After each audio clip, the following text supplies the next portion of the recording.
आज जो आसंता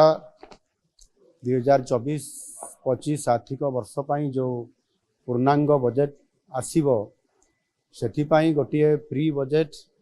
रो प्रस्तुति पाई आज जो माने ये बजेट उपरे अध्ययन करिसंती पूर्वर बजेट प्रस्तुत करिसंती बजेट को कार्यकारी करिसंती अर्थ मंत्री एवं अर्थ विभाग रो सचिव एवं जो माने अर्थ उपरे पांडित्य अर्जन करिसंती एवं विभिन्न ये अर्थ संबंधी अनुष्ठान संपुक्त अछंती समानंको आज डका जाइथिला। आपण माने जानती आम सरकार प्रथम ही लोकंक सरकार भावरे साधारण जनतांकर मतामत को गुरुतर दे आसी 2024 आर्थिक वर्ष पर साधारण बजेट आगामी 25 तारीख रे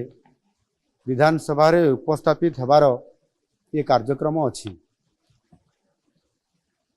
आमर बजेट टी जेपरी वास्तव रे लोकंकर बजेट हेकरी लोकंक पाखरे उपस्थापना हो पारिबो समस्तंकर आशा आकांक्षा को प्रतिफलित करि पारिबो सेथिपाई ए उद्यम जारी रही आउ एथिपाई मध्य ऑनलाइन जरिया रे व्हाट्सएप माध्यम रे आमे मतामत लड़ीचु एवं अति सुखद खबर अछि जे ये मतामत एथर बहु आग्रह रे अनेक लोक इतरे सामिल होती एवं पाखापाखि प्राय 12,000 रु अधिक लोक मतामत देइछंती ऑनलाइन जरिया रे जहा कि पूर्व वर्ष मानक तुलन रे ये 6 गुण अधिक लोकंक एपरी व्यापक अंशग्रहण आम पाई बहुत बड़े गोटे उत्साहजनक। आज मध्य ए प्री बजेट रो ई प्रस्तुति बैठक रे पाखापाखि प्राय 150 रु अधिक लोक विज्ञ लोक एटी उपस्थित थिले। सेमानक भितर अनेक जहाँ मु कहली अर्थ संबंधी विभिन्न विभाग विशेषज्ञ अर्थनीतिज्ञ पूर्वतन अर्थमंत्री अर्थ सचिव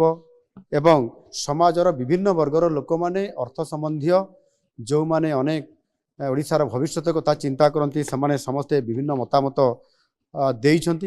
ये मतामत देवा भितर समानक भितर 26 जन अति मूल्यवान तांकर प्रस्ताव एवं मतामत से सेठी उपस्थापना करने सहित मध्य लिखित आकार मध्य प्रस्ताव से देइछंती। सेमानकर समस्त मतामत एवं प्रस्ताव को आम विभाग तरफ लिपिबद्ध करा जाइछि एवं ताहाकु विचार करी आगामी दिन रे जो आमर बजेट आसबार अच्छी तांकर मतामत को निश्चित भाव आमे यथासंभव एथिरे प्रतिफलित करिया पई आमे चेष्टा करिवु आ सेथिपाई जो लोकंकर बजेट जेभली भाव रे आज लोकंका पाई प्रस्तुत होगा को जाउछि ता निश्चित भाव रे आगामी दिन रे ओडिशा को नुआ ओडिशा गठन करिबारे सहायक हबो। धन्यवाद।